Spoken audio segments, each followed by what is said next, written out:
before the world knew his name, before chants of "Long live the Captain" echoed through the dusty streets, before faces were painted with his image and flags. Fluttered like the rhythm of hope, he was just a boy with questions. He was born in Bondokui, a village tucked away from the roar of engines and the pulse of capital cities. It wasn't famous. It didn't make maps, but it made men. His father was a civil servant, disciplined, methodical, respectful of rules. His mother taught children beneath a rusting zinc roof, her chalk-streaked fingers shaping futures one letter at a time.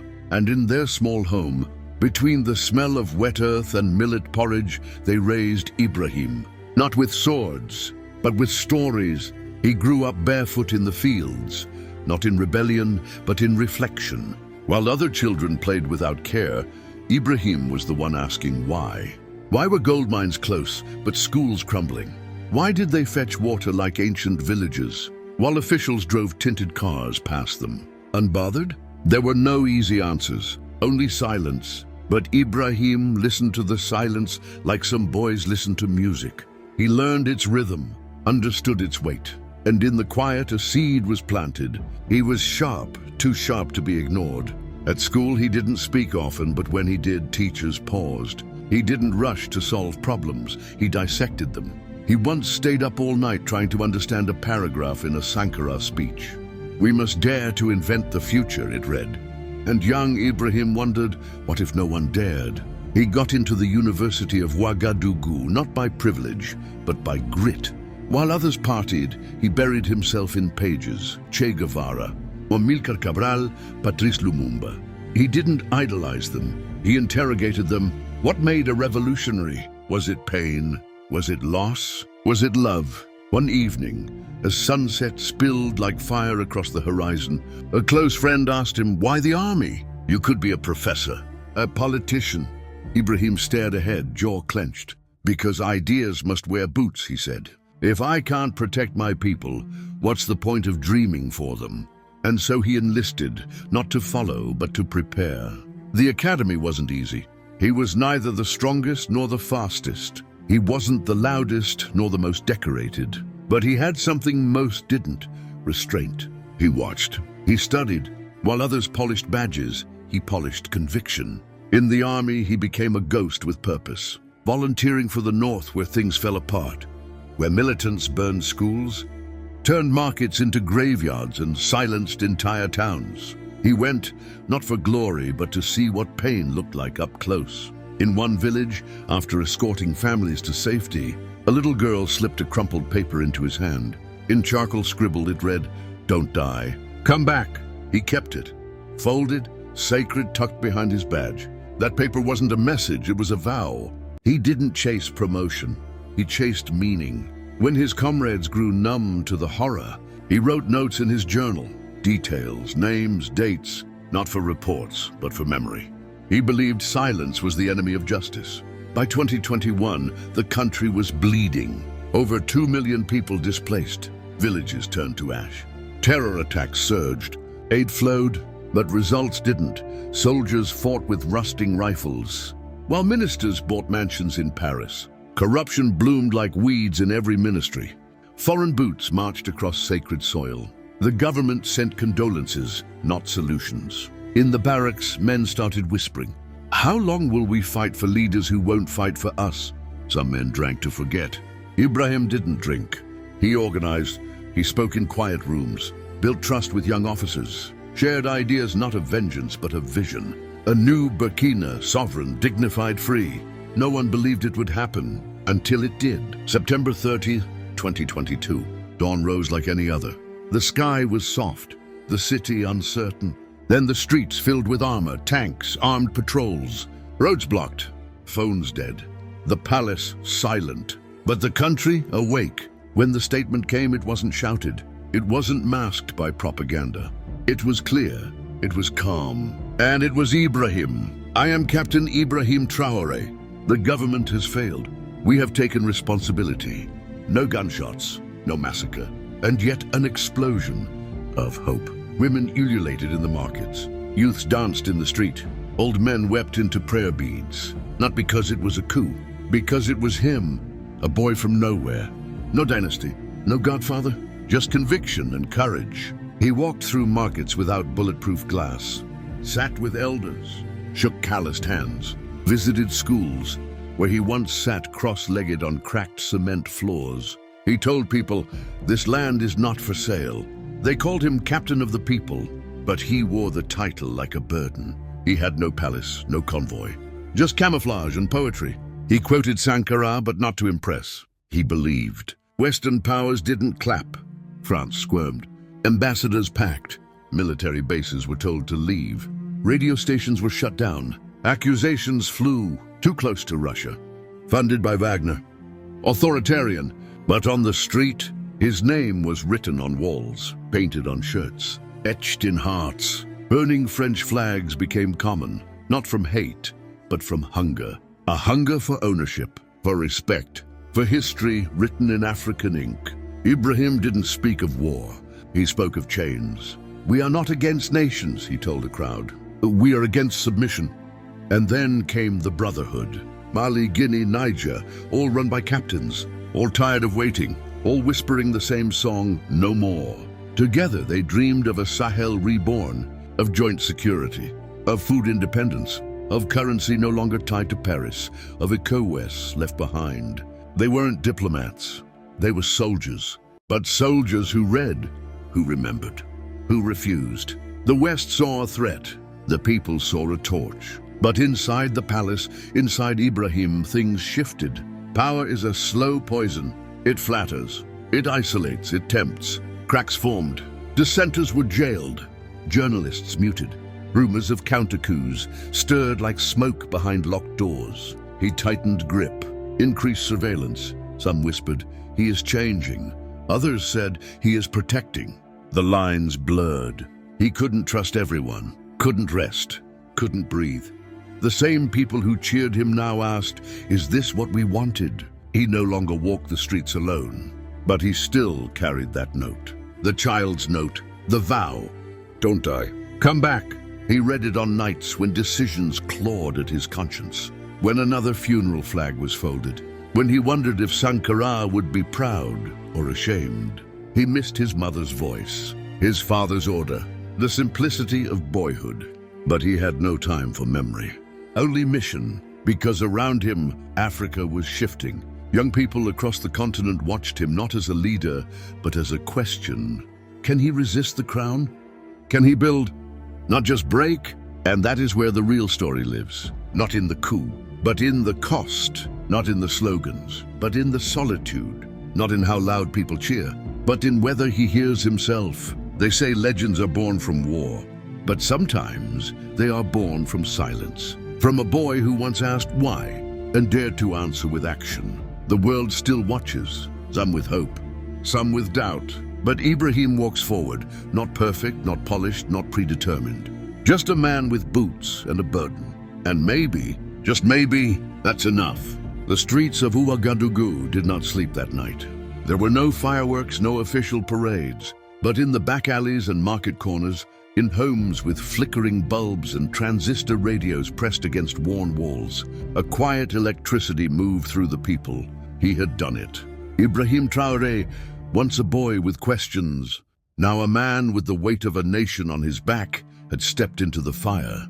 And fire burns everyone. The first days were filled with hope. He moved like no leader before him, refusing presidential palaces, eating where soldiers ate, listening to mothers who spoke in tears. He didn't wear gold or silk, just dusty boots, a rugged uniform, and a voice that didn't tremble. But revolution doesn't pause for applause. There were holes to patch everywhere, burnt schools, broken clinics, empty coffers, and the most dangerous thing of all, distrust. He convened officers by candlelight, not to celebrate but to assign. We didn't take power to enjoy it, he said. We took it to return it to the people. Those who had grown fat in government mocked him. They whispered in French-accented boardrooms, sneered on satellite phones. He's too young, too bold, he won't last. But in dusty towns with no electricity, men painted his face on crumbling walls. He didn't need the media. He had the masses still.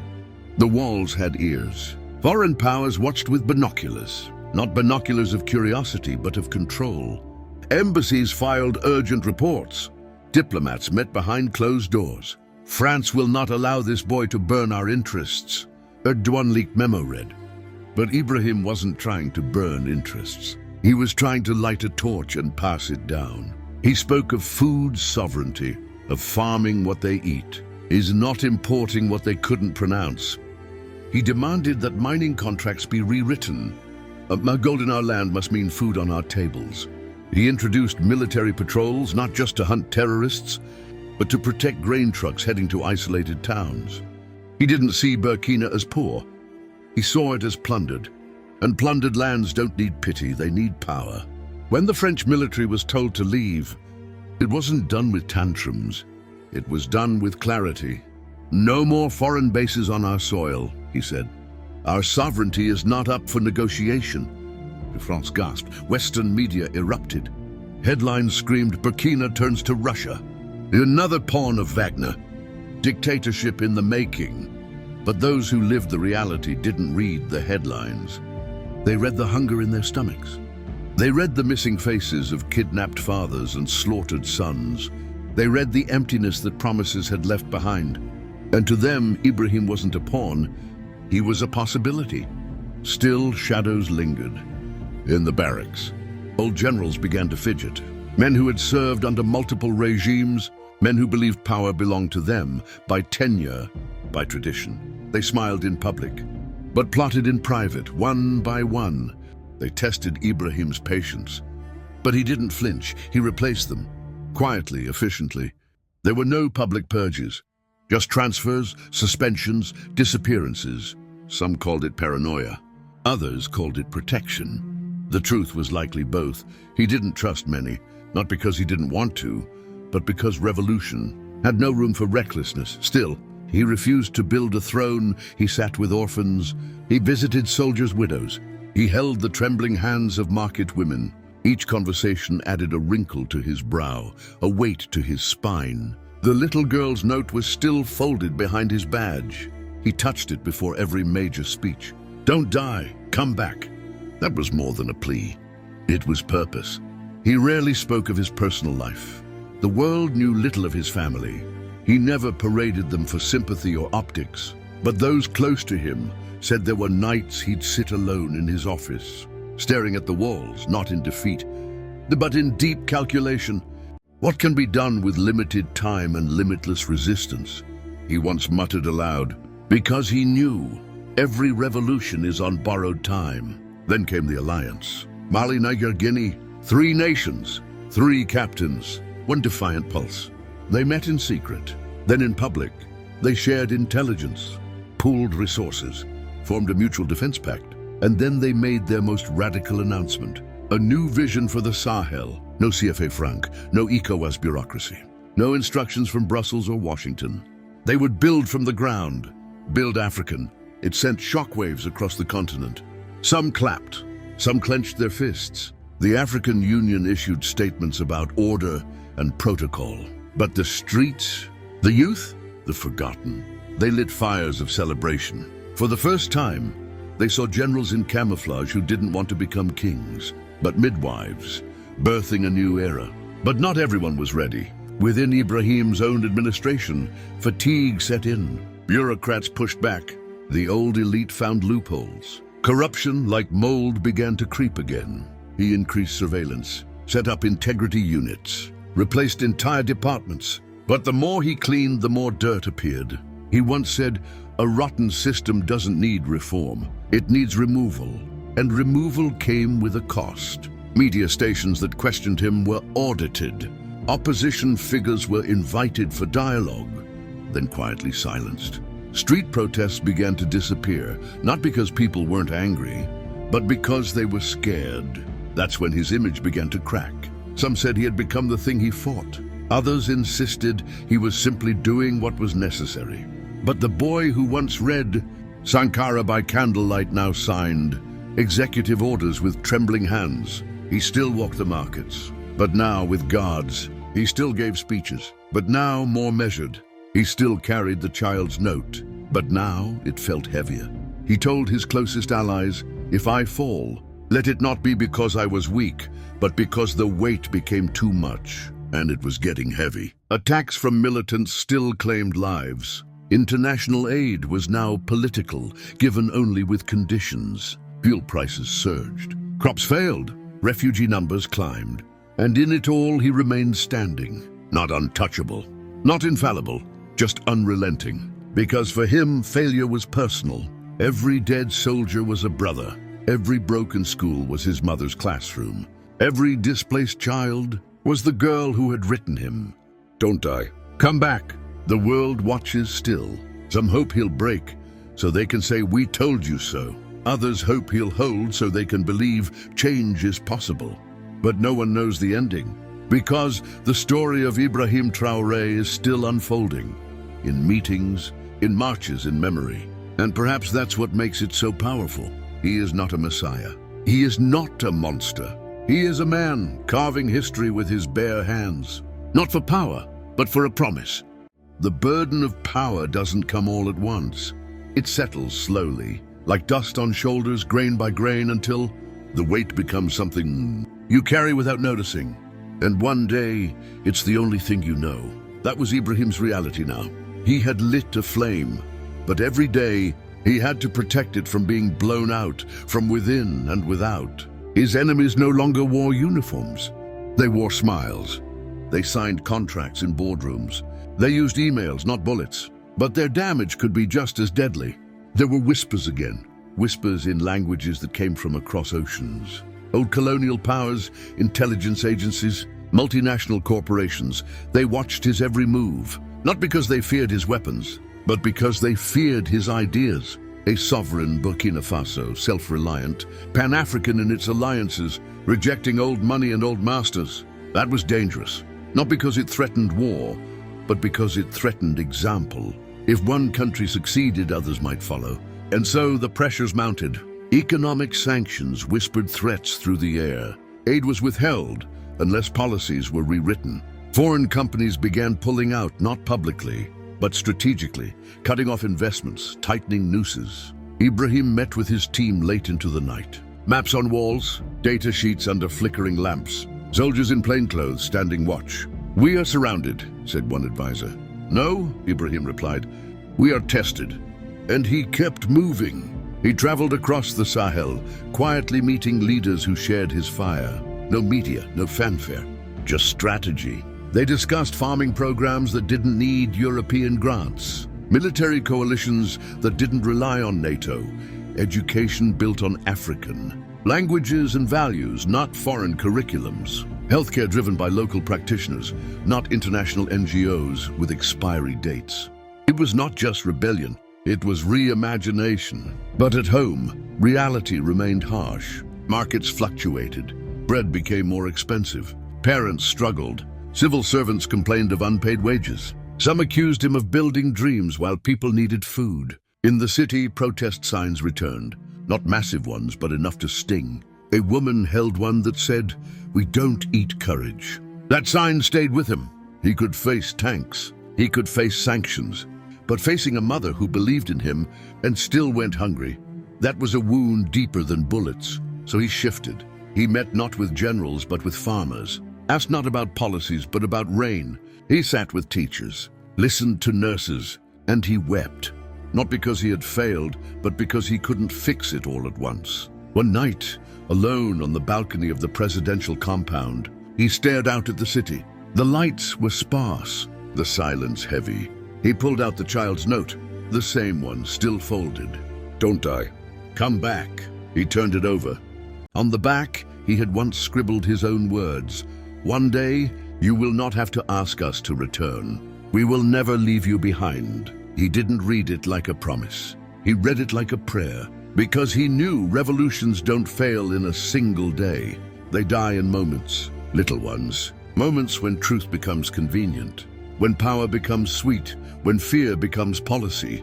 And he was fighting those moments every hour. Still, there were victories.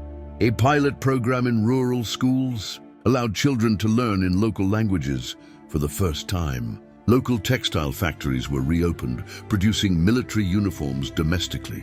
Communities once abandoned saw their first solar panels installed.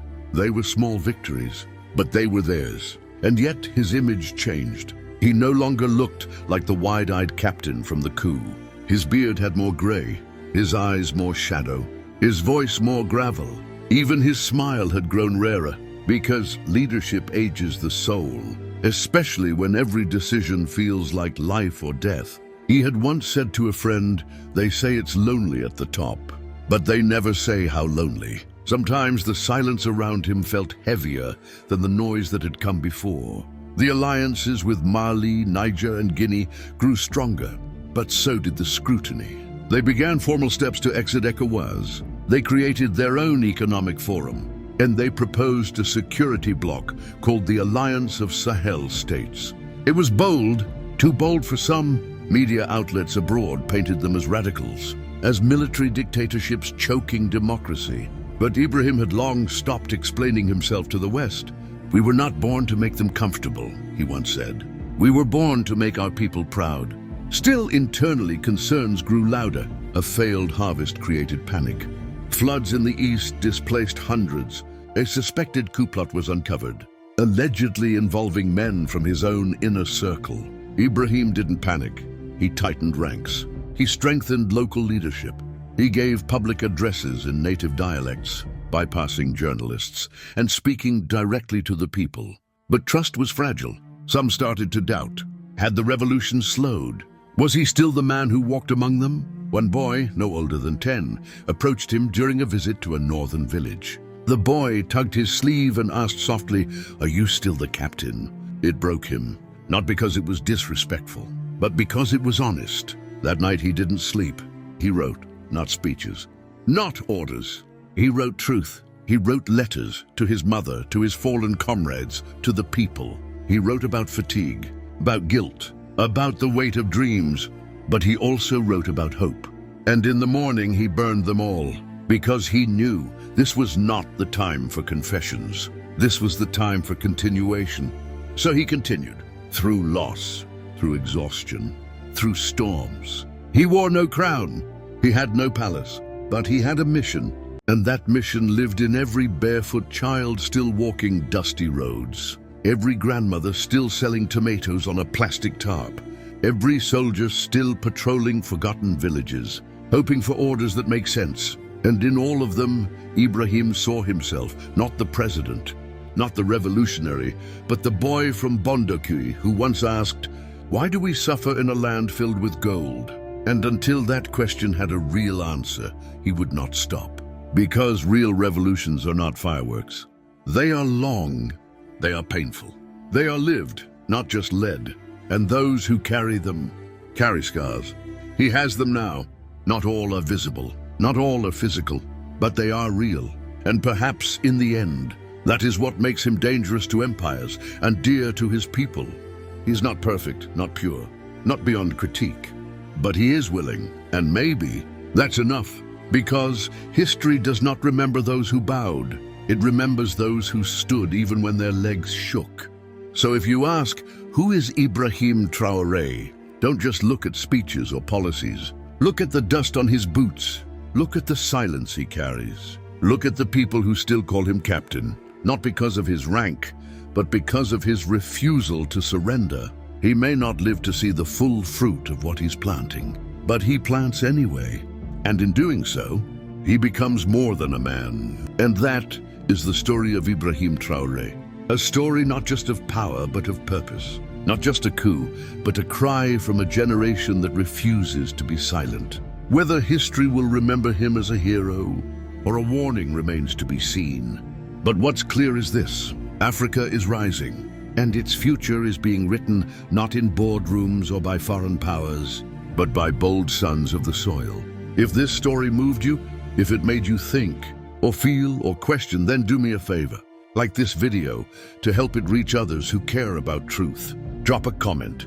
Do you believe Ibrahim Traoré is the leader Africa needs? Or is his rise too risky? I want to hear your thoughts. Subscribe if you want more deep, untold, and emotional stories like this about the past, the present, and the people changing the future. This is more than a YouTube channel. This is history told from our side. Thanks for watching, and I'll see you in the next one.